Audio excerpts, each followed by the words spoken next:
여보세요? 네, 사연 하나 신청합니다. 조용한 라디오 스튜디오 안 신청자의 떨리는 목소리가 울려 퍼졌습니다. 저는 올해 52살 작은 반찬 가게를 운영하는 주부 윤정희라고 합니다. 몇 달 전 제 세상이 송두리째 무너졌습니다. 평생 약에 의지하며 힘겹게 버텨오시던 아버지가 갑자기 건강이 악화돼 돌아가신 겁니다. 그날 이후 저는 제대로 울 틈조차 없었어요. 장례 절차와 가게, 그리고 치매 초기 증상을 보이던 어머니까지 모든 짐이 제 어깨로 쏟아졌거든요. 그런데 이상하죠. 왜 불행은 한꺼번에 밀려오는 걸까요? 아버지의 장례식장에서 어머니는 영정사진을 앞에 두고도 눈물 한 방울 흘리지 않았습니다. 그냥 멍하니 아무 감정도 없는 듯 앉아 계셨죠. 제가 다급히 말을 걸었습니다. 엄마, 물이라도 좀 드셔요. 이러다 엄마까지 쓰러지시겠어요. 하지만 어머니는 잔뜩 갈라진 목소리로 중얼거리셨습니다. 내가 무심해서 네 아버지 보낸 거야. 자기 몸 하나도 못 지켜서 떠난 사람, 내가 무슨 자격으로 물을 마시고 밥을 먹니? 그 순간 제 가슴은 갈갈이 찢겨나갔습니다. 아무리 제가 아니라 해도 엄마는 자신을 탓하고 계셨습니다. 결국 장례를 마치고 저는 억지로 일상으로 돌아왔습니다. 가게의 문을 열어야 했고 어머니는 혼자 집에 남으셨습니다. 저는 전화로 자주 안부를 묻고 틈틈이 들러서 식사도 챙겨드렸습니다. 그날도 그랬습니다. 저녁 시간이 되어가게 문을 일찍 닫고 어머니가 좋아하시던 잣콩국수를 해드리려고 재료를 들고 친정집으로 갔습니다. 그런데 집은 어둡고 적막했습니다. 불도 꺼져 있고 인기척도 없었죠. 엄마, 저 왔어요. 어디 계세요? 잠시 후 닫힌 안방문이 삐걱 열리며 어머니가 엉거주춤 나오셨습니다. 그런데 뭔가 이상했습니다. 제 얼굴을 보고도 반가움이 없고 낯선 사람 대하듯 멀뚱히 서 계셨거든요. 엄마, 왜 그래요? 무슨 일 있으세요?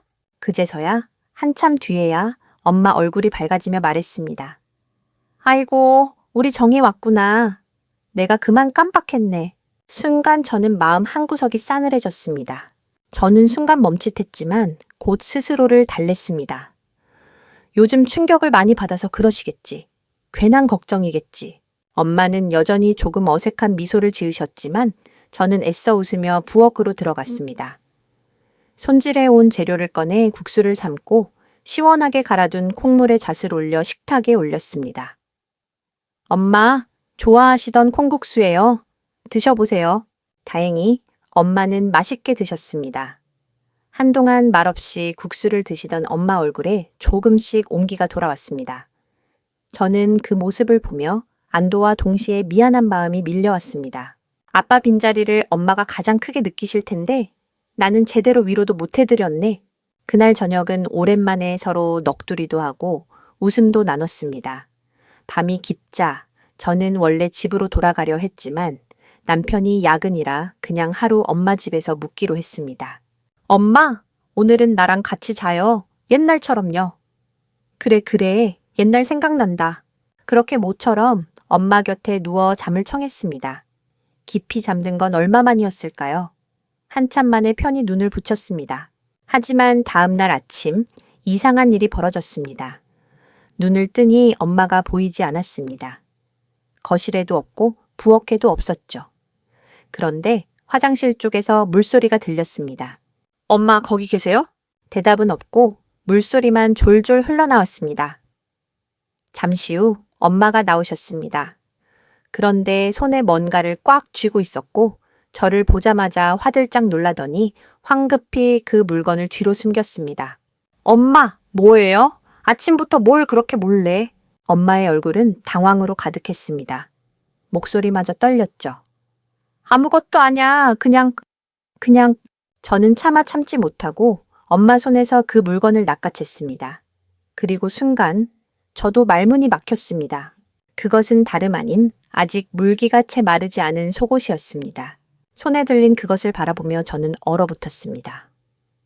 엄마, 이게 뭐예요? 왜 아침부터 속옷을... 엄마는 제 눈을 피하며 한참을 머뭇거리다가 결국 떨리는 목소리로 고백했습니다.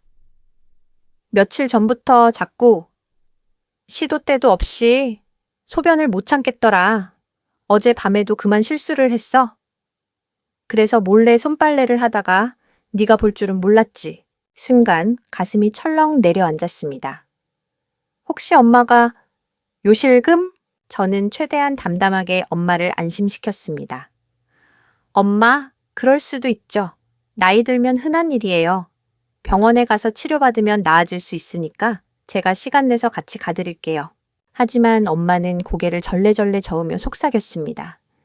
괜찮다, 괜찮아. 괜히 내 손 빌리기도 미안한데 무슨 병원까지. 그 말에 오히려 제 속은 더 조급해졌습니다. 아니에요, 엄마. 그냥 두면 더 심해질 수도 있어요. 저도 일요일 쉬니까 이번 주 안에 같이 병원 가요. 엄마는 마지못해 고개를 끄덕였습니다. 그날은 휴일이라 저는 엄마와 조금 더 시간을 보내다 집으로 돌아왔습니다. 돌아와 남편에게 조심스레 엄마 이야기를 꺼냈습니다. 여보, 엄마가 요즘 요실금이 심하신 것 같아. 병원에 꼭 모시고 가야겠어. 남편은 잠시 생각하다가 제 손을 꼭 잡으며 말했습니다. 당신도 요즘 많이 힘들지? 엄마 챙기느라, 가게 돌보느라. 내가 보니까 당신 얼굴도 많이 수척해졌어. 오랜만에 친구 민서 씨 만나서 마음 좀 풀고 오지. 그래? 맛있는 것도 먹고. 민서는 남편 친구의 아내였고 우리와 자주 어울리던 사람이었습니다. 마음이 따뜻하고 이야기를 잘 들어주는 덕분에 저와도 꽤 가까웠습니다. 민서 씨? 그렇긴 하지. 근데 엄마 혼자 두고 나가기도 좀 그렇잖아. 하루 정도야 괜찮을 거야. 당신도 좀 쉬어야지. 남편의 말에 결국 저는 고개를 끄덕였습니다. 그래, 나도 조금은 숨 돌려야겠지. 그날 저녁 민서를 만나 마음을 털어놓으니 한결 가벼워졌습니다. 하지만 제게 다가올 불안은 그때 이미 시작되고 있었습니다. 며칠 뒤 저는 엄마께 전화를 걸었습니다. 그런데 이상하게도 통화 연결음만 울릴 뿐 받지 않으셨습니다. 바쁘신가? 잠깐 외출하셨나? 처음엔 대수롭지 않게 넘겼습니다. 하지만 이틀, 사흘 계속 연락이 닿지 않자 불안감이 목덜미를 짓눌렀습니다. 결국 저는 가게 문을 서둘러 닫고 친정으로 향했습니다. 도착하자마자 문을 열렸는데 옆집 아주머니가 저를 불러 세웠습니다. 정희아가 요즘 고생이 많지? 가게도 하랴, 엄마도 챙기랴.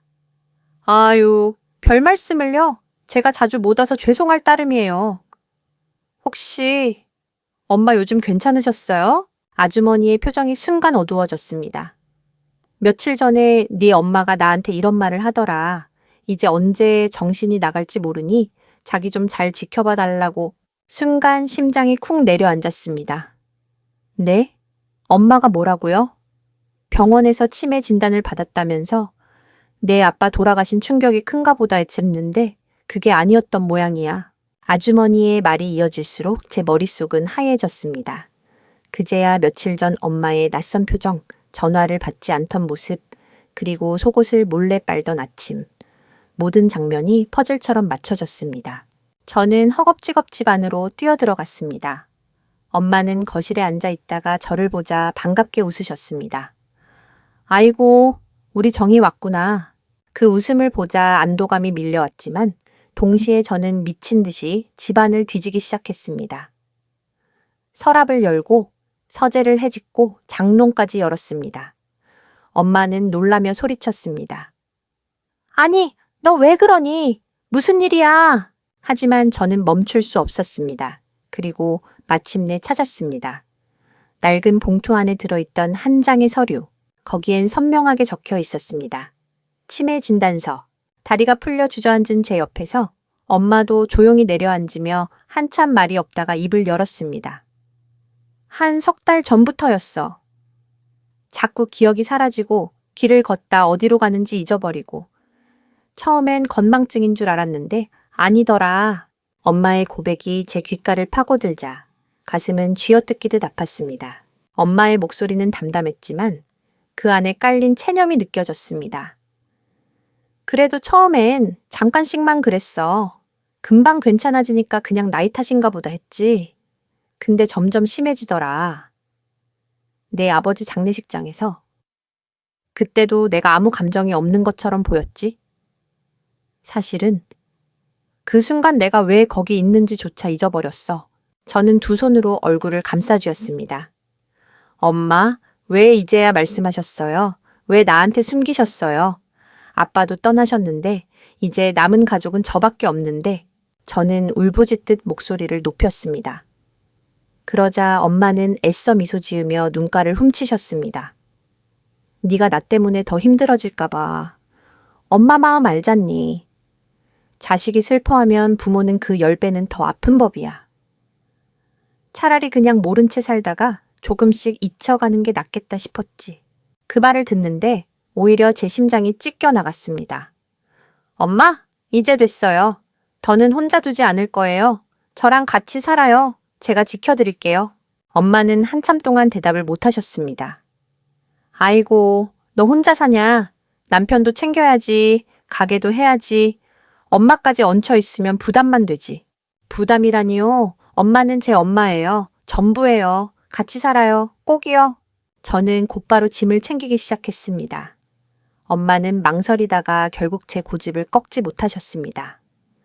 남편에게 전화를 걸어 상황을 설명하니 그는 오히려 다행이라며 말했습니다. 혼자 계시면 위험하잖아. 잘 모시고 와. 집은 내가 정리해둘게. 그렇게 엄마는 제 집으로 들어오셨습니다. 작은 방 하나를 정리해드리고 생활 동선을 편하게 바꾸었습니다. 처음 며칠은 오랜만에 가족이 모인 듯 평온했습니다. 하지만 평화는 오래가지 않았습니다. 엄마의 증상이 점점 심해지자 남편이 제안을 꺼냈습니다. 여보, 아무래도 도우미 한 분을 모셔야 하지 않을까 해. 낮에 당신도 가게에 있어야 하니까 혼자 두면 너무 위험할 것 같아. 그 말에 저는 잠시 고민하다가 고개를 끄덕였습니다. 맞아요. 그렇긴 한데 믿을 만한 분이어야 해요. 남편은 기다렸다는 듯 이름을 꺼냈습니다. 민서 씨 말이야. 당신도 알잖아. 원래 치매 환자 케어 도우미 일을 하잖아. 게다가 우리랑 친하니까 믿을 수 있지 않겠어? 순간 제 머릿속에 이상한 그림자가 스쳤습니다. 민서? 민서. 남편 친구의 아내이자 내가 믿고 따르던 사람이었다. 늘 따뜻한 말로 위로해주던 그녀가 도우미 일을 한다니 어쩐지 마음이 놓이기도 했다. 정말 괜찮을까? 걱정 마. 당신도 민서 씨 착하다고 늘 말했잖아. 게다가 전문으로 치매 환자 돌보는 일을 하고 있다니까. 이만한 사람이 없지. 남편의 확신에 결국 저는 고개를 끄덕였습니다. 그렇게 해서 민서는 바로 다음 날부터 엄마를 돌보러 오기 시작했습니다. 처음엔 참 고마웠습니다. 민서는 친절하게 엄마 곁에 앉아 대화를 나누고 식사도 잘 챙겨드렸습니다. 덕분에 저는 한결 마음이 가벼워져 가게 일에 집중할 수 있었죠. 저녁이면 민서가 우리 가족과 함께 밥을 먹고 돌아가곤 했습니다. 하지만 시간이 흐르면서 이상한 낌새가 느껴지기 시작했습니다. 엄마가 갑자기 저를 향해 욕을 하기 시작한 겁니다. 이 못된 계집애, 나쁜 년. 평생 한 번도 제게 욕을 하신 적 없는 엄마였습니다. 저는 그저 치매가 심해져서 그렇다고 생각하며 꾹 참았습니다. 하지만 기묘한 건 제가 집에 있는 날엔 멀쩡하다가 민서가 돌보고 간 다음 날이면 또다시 욕을 퍼붓는다는 점이었습니다. 저는 혼란스러웠습니다. 엄마가 치매라서 그런 걸까? 아니면 뭔가 다른 이유가 있는 걸까? 혼자 소가리를 하던 저는 결국 결심했습니다. 확인해 봐야겠다. 그리고 어느 날 남편과 민서 몰래 엄마 방에 CCTV를 설치했습니다. 이러면 적어도 무슨 일이 벌어지는지 알 수 있겠지. 그런데 아이러니하게도 CCTV를 설치한 직후 가게 일이 갑자기 바빠져 녹화 영상을 제대로 확인할 틈이 없었습니다. 그렇게 2주라는 시간이 흘렀습니다. 그리고 드디어 여유가 생긴 어느 날 밤, 저는 그동안 쌓인 영상을 한꺼번에 확인하기 시작했습니다. 하지만 곧 심장이 무너져 내릴 듯한 장면이 눈앞에 펼쳐졌습니다. 화면 속에서 민서가 엄마를 향해 소리를 지르고 있었습니다. 왜 이렇게 말도 안 들어? 밥 좀 제대로 먹어. 빨리 안 해. 하다 돼. 엄마는 겁에 질린 얼굴로 아무 말도 못한 채 웅크리고 있었습니다. 제 두 손이 떨리기 시작했습니다. 그리고 그 다음 장면, 저는 차라리 눈을 감고 싶을 정도였습니다. 화면 속에서 민서는 엄마를 무자비하게 몰아쓰고 있었습니다. 늙은이가 왜 이렇게 더럽게 굴어? 똑바로 못해? 엄마는 아무 말도 못한 채 떨며 의자 끝에 앉아 계셨습니다. 제 손은 주먹을 움켜쥔 채 덜덜 떨렸습니다. 이게 뭐야? 어떻게 이럴 수가? 그런데 그 순간 영상 속에 낯익은 인물이 등장했습니다. 바로 남편이었습니다. 저는 놀라 눈을 크게 떴습니다. 뭐야? 이 시간에 집에 왜? 남편은 점심시간인지 갑자기 집으로 들어왔습니다. 그런데 더 경악스러운 건 그 다음 장면이었습니다. 엄마 방 안에서 민서와 남편이 서로를 끌어안고 키스를 하고 있었던 겁니다. 제 온몸의 피가 차갑게 식어버렸습니다. 민서는 아양을 떨며 남편의 품에 안겼고 남편은 그런 민서를 세상 다 가진 듯 바라보며 입을 맞췄습니다. 그리고 엄마가 잠들어 있는 사이 둘은 귓속말을 나누며 은밀하게 서로의 손을 잡았습니다. 설마 이게 현실이야? 저는 화면을 멈추고 다시 돌려보고 또다시 돌려봤습니다. 하지만 착각일 리 없었습니다. 내가 가장 믿었던 친구, 그리고 내 남편. 두 사람이 엄마가 곁에 있는 바로 그 공간에서 숨이 막혔습니다. 눈앞이 하얘졌습니다. 그리고 이성의 끈이 끊어질 듯 흔들렸습니다. 그래, 증거는 충분해. 더는 숨길 필요 없어. 저는 영상을 USB에 옮겨 담고 곧장 경찰서로 향했습니다. 민서에겐 상간녀 및 노인학대 혐의, 남편에겐 이혼 소송을 동시에 진행하기 위해서였습니다. 경찰서에서 진술을 마치고 나오는 순간 다리에 힘이 풀려버렸습니다. 하지만 아직 끝나지 않았습니다. 엄마를 그 지옥 같은 상황에 혼자 두고 온 게 마음에 걸렸습니다. 저는 집으로 달려갔습니다. 현관문을 열고 들어서자 엄마는 의아한 얼굴로 저를 바라보셨습니다. 정희야, 무슨 일이야? 얼굴이 왜 그래? 저는 눈물을 삼키며 엄마 손을 꼭 잡았습니다. 엄마, 잠시만 기다려요. 내가 당장 해결할 테니까. 그리고 곧장 민서를 불러냈습니다. 거실로 끌고 나온 뒤 저는 문을 닫아 엄마가 듣지 못하게 하고 낮게 쏘아붙였습니다. 민서, 넌 내가 모를 줄 알았니? CCTV 다 봤어. 엄마한테 한 짓, 그리고 남편이랑 한 짓까지. 민서의 얼굴이 순간 하얗게 질리더니 이내 도도하게 고개를 들었습니다. 그래서 뭐? 이미 다 지난 일이야. 사람 마음이 어쩔 수 없는 거라고. 그 뻔뻔스러운 태도에 제 분노는 폭발 직전까지 치솟았습니다. 민서의 태도는 차라리 기가 막혔습니다. 사람 마음이 어쩔 수 없다니. 네가 무슨 자격으로 그런 말을 해? 제 목소리는 낮았지만 그 안에 서린 분노는 거칠게 터져나왔습니다. 민서는 오히려 코웃음을 치며 말했습니다. 간통죄도 없어졌잖아. 너 같은 애가 뭘 할 수 있는데? 네, 남편이 날 좋아한 거고 난 그냥 받아준 것뿐이야. 괜히 발악하지 마. 저는 씁쓸한 웃음을 지으며 핏발선 눈으로 그녀를 노려봤습니다. 네가 정말 아무것도 모른다고 생각해? 내가 그냥 넘어갈 줄 알아. CCTV 영상에 다 찍혔어. 엄마한테 욕하고 괴롭힌 거, 그거 노인학대야. 이미 고소장 접수했어. 순간 민서의 얼굴이 파랗게 질렸습니다. 뭐라고? 그리고 네가 남편이랑 한 짓, 간통죄는 없어졌어도 상간녀 소송은 남아있어. 넌 이제 끝났어. 민서는 손톱이 파고들 만큼 두 손을 꼭 쥐며 안간힘을 썼지만 눈가에 두려움이 번지고 있었습니다. 정희야, 나도 일부러 그런 건 아니었어. 네가 알다시피 외로웠잖아. 너희 남편도 늘 힘들다 하길래. 입 다물어. 제 목소리가 번개처럼 내리쳤습니다. 내 변명 따윈 듣고 싶지도 않아. 엄마 곁에서 그런 짓을 한 순간 넌 사람이기를 포기한 거야. 저는 민서를 거칠게 현관 밖으로 밀어냈습니다. 그녀는 욕설을 내뱉으며 발악했지만 저는 문을 꽉 닫아버렸습니다.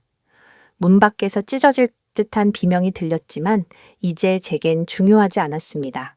거실로 돌아오자 엄마는 걱정스러운 눈빛으로 저를 바라보고 계셨습니다. 정희야, 무슨 일 있었니? 너 울었지? 저는 더는 눈물을 참지 못했습니다. 엄마 곁에 무릎을 꿇고 머리를 묻으며 흐느꼈습니다. 엄마, 미안해요. 내가 엄마 옆을 지켰어야 했었는데 내가 너무 바보였어.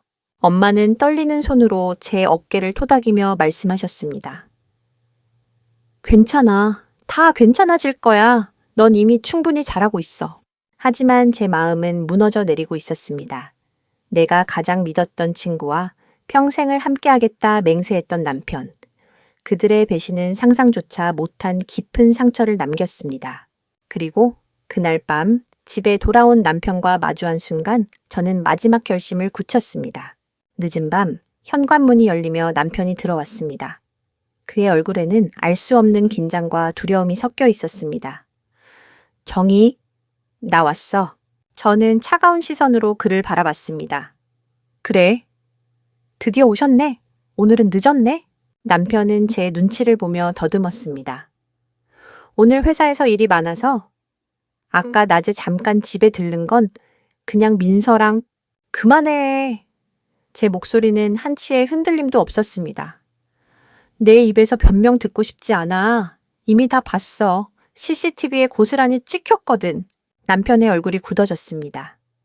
정희야. 그건 그래, 변명해봐. 하지만 필요 없어. 이미 경찰서에 신고했고 이혼 소송도 진행 중이야. 그는 당황한 표정을 감추지 못하며 손을 내밀었습니다. 제발 우리 한 번만 다시 생각해보자. 내가 잘못했어. 순간의 실수였어. 저는 비웃음을 터뜨렸습니다. 실수? 실수라면 한 번으로 좋겠겠지. 그런데 내 눈빛은 그게 아니었어. CCTV 속 내 얼굴, 민서를 바라보던 그 눈빛은 내가 알던 남편의 눈빛이 아니었어. 잠시 정적이 흘렀습니다. 남편은 무너진 얼굴로 소파에 털썩 주저앉았습니다. 정희야, 나도 모르게 그만. 민서가 힘들다 하길래 위로해주다 보니 저는 손가락으로 그의 말을 끊어내듯 허공을 가르며 단호히 말했습니다. 됐어. 더는 듣고 싶지 않아. 나에겐 엄마가 있어. 엄마를 지켜야 하에 너 같은 배신자 옆에서 시간 낭비할 여유 없어. 그 순간 방에서 인기척이 들렸습니다. 엄마가 조심스럽게 방문을 열고 나오셨습니다. 얘들아, 그만 싸워라. 다 지나간 일이잖니. 엄마의 목소리는 평온했지만 저는 더욱 눈물이 북받쳤습니다. 엄마, 이건 그냥 싸움이 아니에요. 엄마를 지켜주지 못한 제 잘못이기도 해요. 하지만 이제 달라질 거예요. 어떤 일이 있어도 엄마만은 내가 지켜낼 거예요. 남편은 말없이 고개를 떨군 채 앉아 있었고 저는 그를 마지막으로 노려본 뒤 차갑게 선언했습니다. 내일 아침부터 우린 남남이야. 그 말과 함께 내 결심은 돌처럼 단단해졌습니다. 그날 밤 집 안 공기는 얼음장처럼 차가웠습니다. 남편은 한참 동안 아무 말도 못하다 결국 방으로 들어가 버렸습니다. 문이 닫히는 소리가 울리자 저는 남은 힘마저 빠져 소파에 털썩 주저앉았습니다. 그때 옆에 다가온 사람은 다름 아닌 엄마였습니다. 치매 진단을 받은 분이지만 그 순간만큼은 또렷했습니다. 엄마는 제 손을 꼭 잡으며 말씀하셨습니다. 정희야, 네가 겪은 일, 엄마가 다 미안하다. 내가 조금 더 정신이 말짱했다면 이런 꼴 안 보게 했을 텐데 저는 고개를 흔들며 울음을 삼켰습니다. 엄마 탓이 아니에요. 세상에 믿을 사람이 없었을 뿐이에요. 이제 엄마만 있으면 돼요. 그 말에 엄마는 잠시 눈을 감았다가 조용히 속삭였습니다. 네가 이렇게 말해주니 참 고맙다. 그날 이후 저는 남편과 완전히 등을 돌렸습니다. 변호사와 상의해 위자료 청구와 이혼 소송을 정식으로 진행했고 민서 또한 상간녀 및 노인 학대 혐의로 고소장을 접수했습니다. 며칠 후 민서는 경찰 조사를 받으러 가는 날까지도 저를 찾아와 애원했습니다. 정희야, 이번만은 제발 눈 감아줘. 내가 잘못했어. 다신 안 그럴게. 우리 그냥 원래대로 지내자. 저는 차갑게 웃었습니다. 원래대로? 민서야, 그 원래라는 게 뭐지? 내 엄마한테 욕하고 내 남편이랑 몰래 만나고 나한테는 착한 척하던 그 모습? 난 이제 그 원래를 모른다. 민서의 눈빛이 절망으로 일그러졌습니다. 하지만 저는 더는 흔들리지 않았습니다. 네가 한 짓은 법으로도 사람으로서도 용서받을 수 없어. 그 대가 반드시 치르게 될 거야. 그리고 집에 돌아온 저는 곧장 엄마 곁에 앉아 하루 종일 함께 했습니다. 엄마는 가끔 저를 잊기도 했지만 제가 곁에서 손을 잡아주면 금세 웃음을 되찾으셨습니다. 그 웃음을 보며 저는 다짐했습니다. 앞으로 어떤 일이 있어도 엄마만은 지켜낼 거야. 이제는 절대 놓치지 않아. 하지만 세상은 언제나 제가 예상치 못한 방향으로 흘러갔습니다. 민서와 남편의 일이 본격적으로 법정으로 넘어가면서 또 다른 충격적인 진실이 서서히 드러나기 시작했던 겁니다. 며칠 뒤 변호사 사무실에서 저는 남편의 이혼 소송 서류를 검토하고 있었습니다. 변호사는 차분하게 말했죠. 남편분이 위자료 지급을 거부할 수는 없을 겁니다. 증거가 너무 명확하니까요. CCTV 영상만으로도 충분히 승산 있습니다. 저는 고개를 끄덕였지만 마음은 복잡했습니다. 남편과의 시간들이 떠올랐기 때문입니다. 처음 만났을 때의 설렘, 결혼식 날의 눈빛, 그리고 아빠 돌아가셨을 때 제가 무너졌던 순간에 곁을 지켜주던 따뜻한 손길까지. 하지만 이제 그 모든 기억은 산산조각 난 거울 조각처럼 날카롭게 저를 찔렀습니다. 그때 변호사가 조심스럽게 말을 이었습니다. 혹시 아내분 알고 계셨습니까? 남편분이 민서 씨를 만난 게 이번이 처음이 아닙니다. 저는 숨이 멎는 줄 알았습니다. 네? 무슨 말씀이세요? 상간녀 진술에서 두 사람이 예전부터 교류가 있었다는 정황이 나왔습니다. 이번 사건이 단순한 일탈이 아닐 가능성이 높습니다. 그 말은 제게 또 다른 칼날처럼 꽂혔습니다. 그럼 이미 오래전부터 두 사람은 머리가 어지러워지고 세상이 빙글빙글 도는 듯 했습니다. 저는 힘겹게 자리에서 일어나 사무실을 나섰습니다. 집으로 돌아오자 엄마가 기다리고 계셨습니다. 정희야, 얼굴이 왜 그래? 어디 아픈 것도 아니냐? 저는 억지로 미소를 지으며 고개를 저었습니다. 괜찮아요, 니네 엄마. 그냥 조금 피곤해서 그래요. 엄마는 제 손을 잡아 끌어안치더니 천천히 제 머리를 쓰다듬으셨습니다. 네 아버지도 그랬지만 사람 마음이라는 게 참 간사하다. 하지만 정희야, 네가 흔들리면 안 된다. 너는 네 엄마를 지켜야 하니까. 그 순간 저는 눈물이 왈칵 쏟아졌습니다. 치매로 기억을 잃어가고 있는 엄마가 오히려 저를 위로하고 계셨습니다. 그날 밤 저는 방 안에 앉아 USB를 다시 꺼내 들었습니다. 영상을 몇 번이고 돌려보며 눈물을 삼키던 중 저는 그동안 놓쳤던 이상한 장면 하나를 발견했습니다. 화면 구석에 비친 그림자, 그리고 희미하게 들려오는 대화. 민서와 남편이 속삭이던 목소리 속에는 제가 한 번도 들어본 적 없는 충격적인 단어가 섞여 있었습니다. 처음부터 이 집을 노린 거잖아. 그 말을 듣는 순간 온몸에 피가 서늘해졌습니다. 그 짧은 한마디, 처음부터 이 집을 노린 거잖아. 제 귓가에 맴돌며 뇌리를 강타했습니다. 집을 노렸다니? 저는 영상을 멈추고 다시 되감아 볼륨을 높였습니다. 남편의 목소리가 희미하게 들렸습니다. 그러니까 조용히만 하면 돼. 정희는 바보라 눈치도 못 챌 거야. 민서의 비릿한 웃음소리. 당연하지. 치매 걸린 어머니랑 가게 일로 정신없는 여자잖아. 그 틈에 우린 원하는 거 다 챙길 수 있다고. 심장이 미친 듯이 뛰었습니다. 이건 단순한 외도 문제가 아니었습니다. 이 사람들은 처음부터 제 삶을 파괴할 계획을 짜고 있었던 겁니다. 저는 두 손으로 머리를 감싸 쥐었습니다. 이제야 모든 게 맞춰진다. 민서가 굳이 도우미로 들어오겠다고 한 이유, 남편이 그걸 적극적으로 밀었던 이유, 저는 곧바로 변호사에게 전화를 걸었습니다. 변호사님, 추가 증거를 확보했습니다. 단순한 상간 사건이 아닙니다. 재산을 노린 의도가 있었어요. 변호사는 놀라며 대답했습니다. 그렇다면 이야기가 달라집니다. 재산범죄 시도로 엮을 수도 있겠군요. 증거 꼭 보관하세요. 전화를 끊고 나니 숨이 막혀왔습니다. 도대체 언제부터였을까? 내가 믿었던 남편이 내 곁에서 미소 지으면서도 이런 생각을 하고 있었다니. 그날 밤 저는 엄마 방으로 들어갔습니다. 엄마는 창가에 앉아 창문 너머 달빛을 멍하니 바라보고 계셨습니다. 제가 들어가자 엄마는 천천히 고개를 돌려 웃으셨습니다. 정희야, 네 아버지랑 나 여기서 참 많이 웃고 울었지? 그런데 자꾸 기억이 희미해져서 무섭다. 저는 엄마 손을 꼭 잡으며 속으로 다짐했습니다. 엄마, 절대 무서워하지 마. 내가 다 막을 거야. 내가 지켜줄 거야. 하지만 현실은 생각보다 훨씬 잔혹했습니다. 며칠 뒤 법원 출두를 앞둔 남편이 갑자기 제 앞에 무릎을 꿇었습니다. 그리고 믿기 힘든 제안을 해왔습니다. 정희야, 이번 한 번만 눈 감아줘. 위자료도 집도 다 내 거로 할게. 대신 고소만은 취하해줘. 민서도. 그의 목소리는 간절했지만 제 귀에는 더러운 흥정으로밖에 들리지 않았습니다.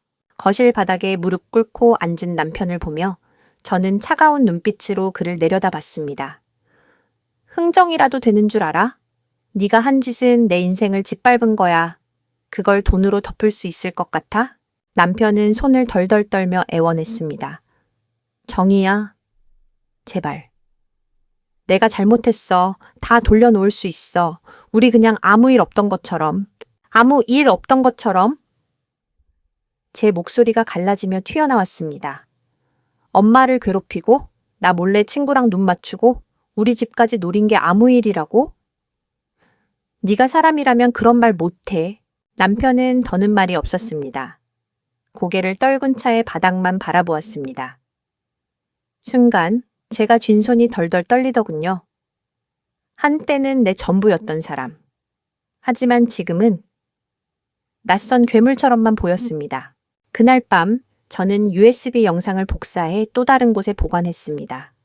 혹시라도 남편이 증거를 없앨까봐 두려웠던 겁니다. 며칠 후 민서는 경찰 조사를 받으러 갔습니다. 그날 그녀는 전혀 다른 얼굴을 하고 있었습니다. 오히려 당당하게 기자들 앞에서 웃으며 말했죠.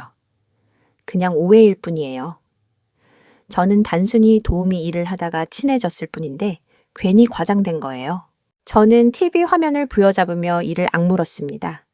저 여자는 끝까지 거짓말을 하는구나. 하지만 다행히도 CCTV 영상은 거짓을 부정할 수 없는 증거였습니다. 민서가 엄마를 향해 소리 지르며 손찌검하려는 모습, 남편과 서로 껴안고 귓속말을 나누던 장면, 모든 것이 똑똑히 담겨 있었죠. 며칠 후 남편이 집으로 돌아와 마지막 말을 꺼냈습니다. 정희야, 민서랑은 이제 끝이야. 나도 이제 정신 차릴게. 제발, 제발 고소만은 취하해줘. 저는 눈을 치켜떴습니다. 끝이라니? 내겐 끝일지 몰라도 엄마한텐 평생 지울 수 없는 상처야. 난 이제 너랑 같은 하늘 밑에서 숨 쉬는 것조차 불편해. 그러니까 깨끗하게 정리해. 남편은 두 손으로 얼굴을 감싸진 채 소리 없는 울음을 삼켰습니다. 그 모습이 안쓰럽기는커녕 오히려 섬뜩하게만 느껴졌습니다. 하지만 그 순간조차도 저는 알지 못했습니다. 진짜 폭풍은 아직 시작도 하지 않았다는 사실을. 며칠 뒤 재판 준비로 정신없이 바쁘던 저는 뜻밖의 소식을 접했습니다. 변호사가 다급히 전화를 걸어왔습니다. 윤정희 씨, 지금 상황이 심상치 않습니다. 남편 쪽에서 새로운 주장을 내세웠습니다. 새로운 주장이란요? 남편이 이렇게 말했습니다. 모든 건 민서의 계략이었고 본인은 이용당했을 뿐이라고요. 저는 황당해서 웃음이 나왔습니다. 이용당했다고요? 본인이 자발적으로 키스하고 귓속말 나누고 집까지 노리던 사람이? 변호사는 신중한 어조로 말을 이었습니다. 증거는 명확합니다. 하지만 상대 측은 동정심을 얻으려는 전략을 쓰고 있어요. 혹시 모를 불리한 상황에 대비해 마음 단단히 먹으셔야 합니다.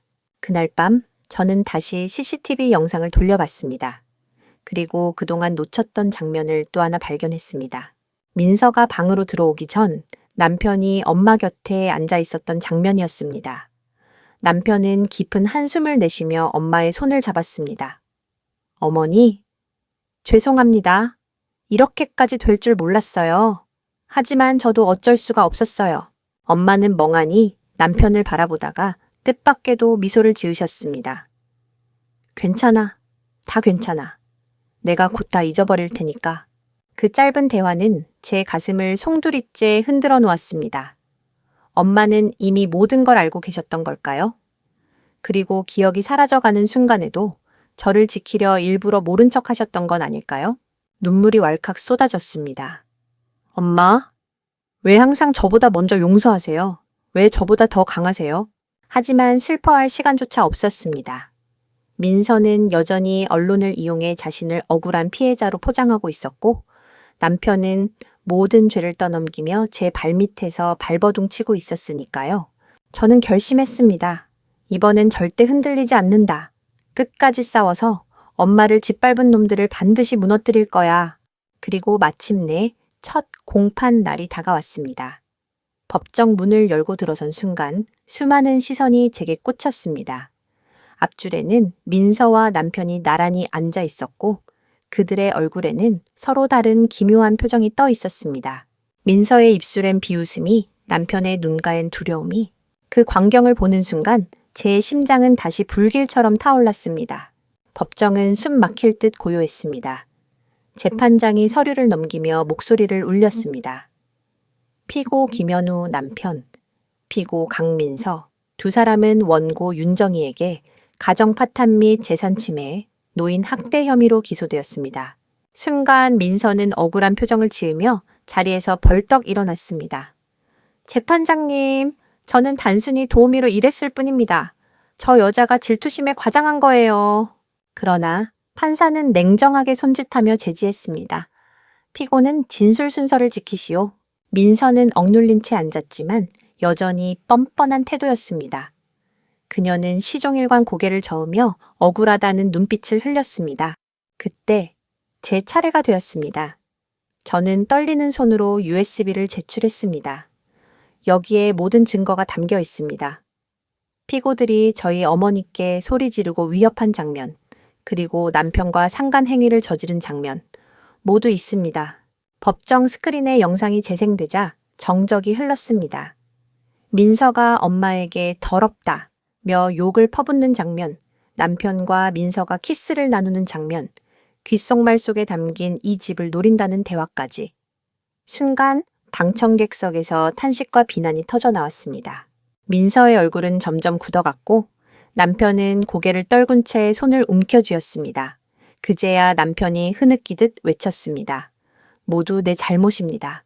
민서가 아니라 내가 먼저 다 시작했어요. 내 욕심이었어요. 그 고백에 법정은 술렁였습니다. 민서는 곧장 남편을 노려보며 이를 갈았습니다. 뭐라고? 네가 나한테 먼저 다가왔잖아. 지금 와서 다 떠넘겨? 둘은 법정 한가운데서 서로를 향해 날선 비난을 쏟아냈습니다. 그 추악한 광경을 보며 저는 오히려 이상하게도 마음이 차분해졌습니다.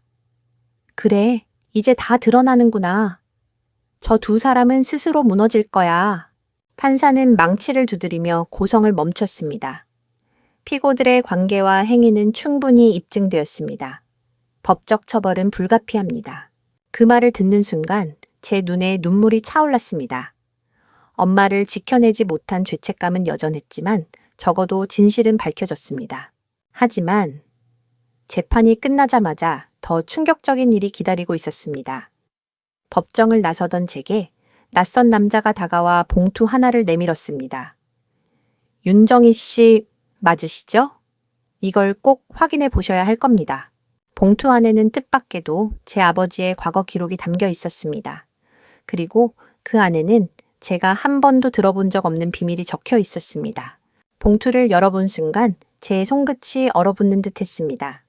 그 안에는 오래된 진료 기록과 함께 한 장의 편지가 들어 있었습니다. 진료 기록의 이름칸에는 분명 윤호철 아버지 밭이라고 적혀 있었습니다. 내용은 충격적이었죠. 알츠하이머 초기 소견. 가족에게 알리는 건 환자 본인의 선택에 맡긴다. 숨이 막혔습니다. 아버지도 치매였단 말이야? 그동안 아버지가 늘 피곤하다며 약을 달고 살던 이유가 단순히 다른 질환 때문만은 아니었던 겁니다. 그리고 함께 들어있던 편지. 그것은 아버지가 돌아가시기 전 담당 의사에게 부탁해 봉인해둔 유서 같은 글이었습니다. 정희야, 네가 이 글을 보게 될 줄은 모르겠다. 네 엄마가 혹여 기억을 잃게 되더라도 원망하지 말아라. 사실 아빠도 같은 병을 앓고 있었단다. 그래서 네 엄마를 붙들어주지 못한 게 늘 미안했다. 네가 홀로 짐을 짊어지게 될까 두려워 숨겼지만 언젠가는 알게 되겠지. 제발 기억해라. 이건 누구의 잘못도 아니다. 그저 세월이 남긴 흔적일 뿐이니 자신을 탓하지 말거라. 저는 그 자리에서 그대로 무너져 내렸습니다. 아빠도 엄마도 같은 길을 걷고 있었던 겁니다. 그리고 저는 그 사실을 전혀 모른 채 엄마만 원망하고 스스로 죄책감에 시달리고 있었습니다. 눈물이 멈추지 않았습니다. 아빠, 왜 이제야 말씀하세요? 왜 혼자 감당하셨어요? 봉투를 움켜쥔 채 집으로 돌아가니 엄마가 거실에서 텔레비전을 보며 앉아 계셨습니다. 그런데 화면 속 뉴스에 민서의 얼굴이 비쳤습니다. 상간녀 사건 피고 억울함 호소. 나는 단순한 희생양 주장. 엄마는 화면을 보며 고개를 갸웃거리셨습니다. 저 사람 낯이 익은데 누구였더라? 저는 한동안 대답하지 못했습니다. 그리고 곧 깨달았습니다. 엄마가 민서의 얼굴조차 기억하지 못하는 순간이 올 수도 있다는 것. 그날 밤 아버지의 편지를 베개 옆에 두고 잠들며 저는 굳게 다짐했습니다. 아빠, 엄마는 제가 지킬게요. 이제부터는 절대 혼자 두지 않을게요. 하지만 그 다짐조차 무색하게 다음 날 아침 또 다른 사건이 터지고 말았습니다. 엄마가 집을 나간 뒤 행방이 묘연해진 것이었습니다. 그날 아침 저는 부엌에서 설거지를 하고 있었습니다. 그런데 갑자기 집안이 고요하다는 걸 깨달았습니다. 엄마? 어디 계세요? 방도 거실도 화장실도 텅 비어 있었습니다. 현관 신발장이 열려 있는 걸 보니 엄마가 밖으로 나가신 게 분명했습니다. 순간 등골이 서늘해졌습니다. 설마 치매 증세 때문에 길을 잃으신 건 아니겠지?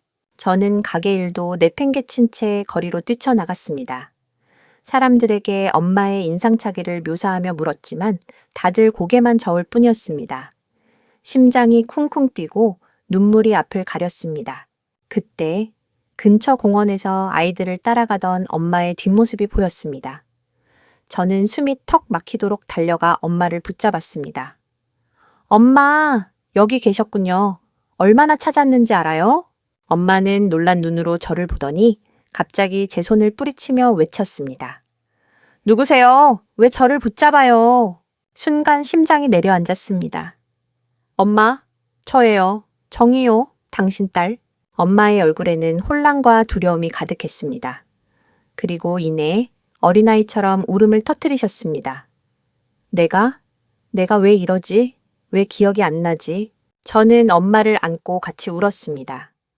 주변 사람들의 시선 따위 신경 쓰이지 않았습니다. 그 순간 세상에 남은 건 오직 엄마와 저뿐이었습니다. 집으로 돌아온 뒤 저는 깊은 절망 속에 빠졌습니다. 이대로라면 엄마는 점점 나를 잊어갈 거야.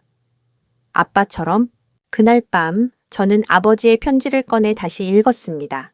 그리고 깨달았습니다. 아빠가 엄마를 붙들어주지 못한 이유는 병 때문만이 아니었다. 엄마가 기억을 잃어가는 걸 매일 보면서도 끝까지 사랑했기 때문이었다.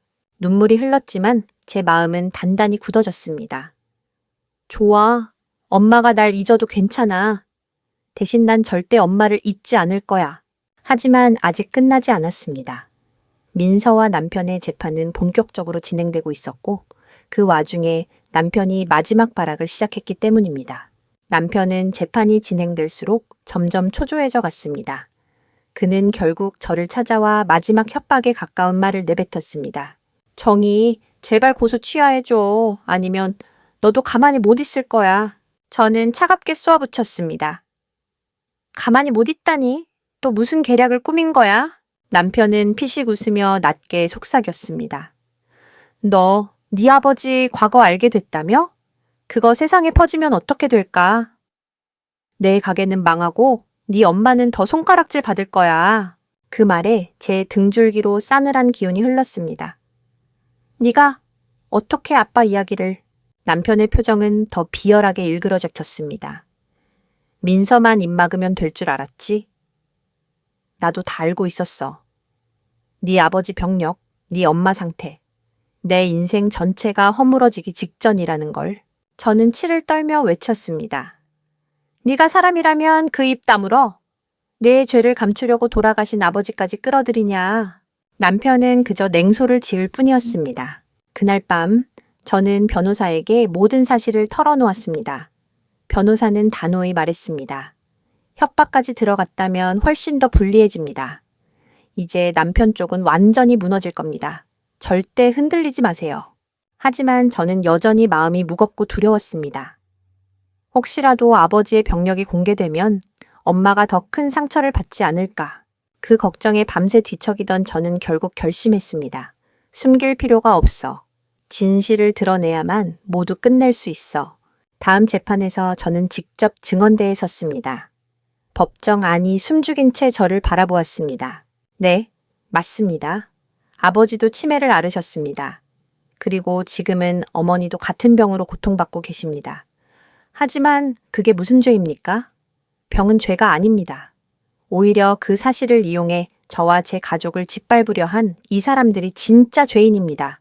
법정은 술렁였고 판사의 시선이 무겁게 피고들에게 꽂혔습니다. 남편은 얼굴이 사색이 되었고 민서는 고개를 떨군 채 아무 말도 못했습니다. 그 순간 저는 묘한 해방감을 느꼈습니다. 숨기지 않고 말하자 오히려 제 어깨를 짓누르던 돌덩이가 사라진 것 같았습니다.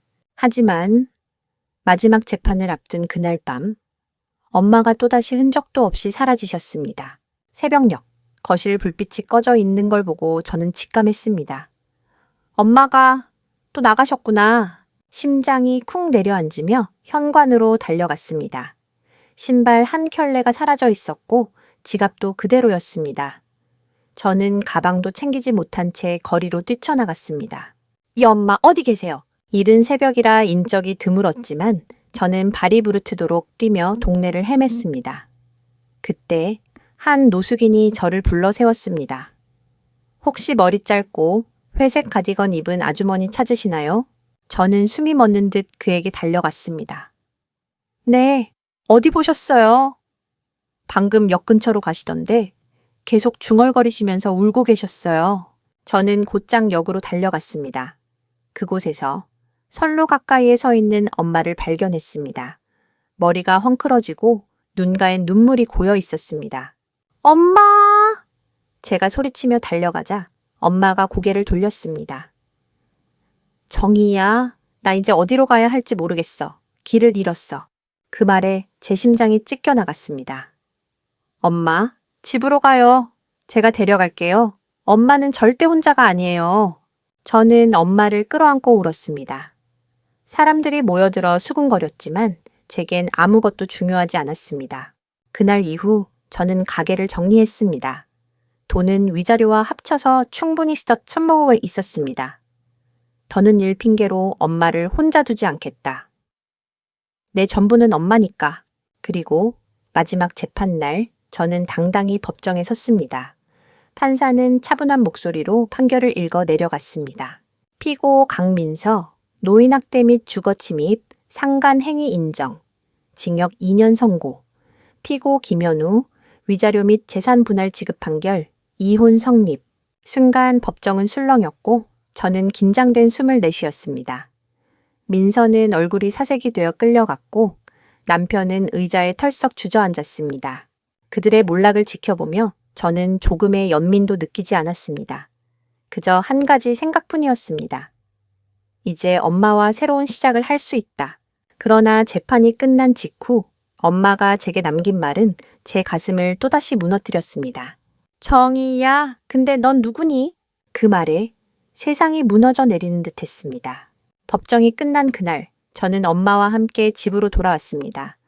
하지만 집 앞에 다다르자 엄마는 제 손을 빼내며 낯선 눈빛으로 물었습니다. 정희야, 미안한데 네가 누군지 잘 모르겠어. 그 순간 제 심장이 갈라지는 듯 했습니다. 엄마, 저예요. 엄마 딸, 정희요. 엄마는 잠시 저를 바라보다가 눈가를 적시며 속삭였습니다. 아, 그렇구나. 미안하다. 내가 자꾸 잊어버려서. 그래도 이상하다. 네 손을 잡으면 마음이 편해져. 그게 왜일까? 저는 엄마를 끌어안고 울었습니다. 괜찮아요, 이제 엄마. 기억 못해도 괜찮아요. 대신 저는 절대 엄마를 잊지 않을 거예요. 끝까지 엄마 곁에 있을 거예요. 그날 이후 저는 가게를 완전히 접고 엄마와 시간을 보내는 데 집중했습니다. 함께 산책을 하고 옛날 사진을 보며 웃고 노래를 불러드렸습니다. 엄마는 가끔 저를 딸로 기억하지 못했지만 언제나 저를 믿고 의지했습니다. 그리고 저는 깨달았습니다. 사람의 기억은 사라질 수 있어도 마음에 새겨진 사랑은 결코 사라지지 않는다는 것을. 교훈 가족이란 피로 맺어진 인연이 아니라 끝까지 지켜주려는 마음으로 완성되는 것. 기억은 희미해져도 사랑은 결코 지워지지 않습니다. 여러분은 어떠신가요? 혹시 곁에서 힘들어하는 가족이 있다면 오늘 단 한 번이라도 괜찮아, 내가 있어 라고 말해주세요. 그 한마디가 누군가에겐 세상을 붙드는 힘이 될 수 있으니까요. 이 사연이 마음에 와닿았다면 댓글로 여러분의 이야기를 나눠주세요. 좋아요와 구독, 공유는 저에게 큰 힘이 됩니다.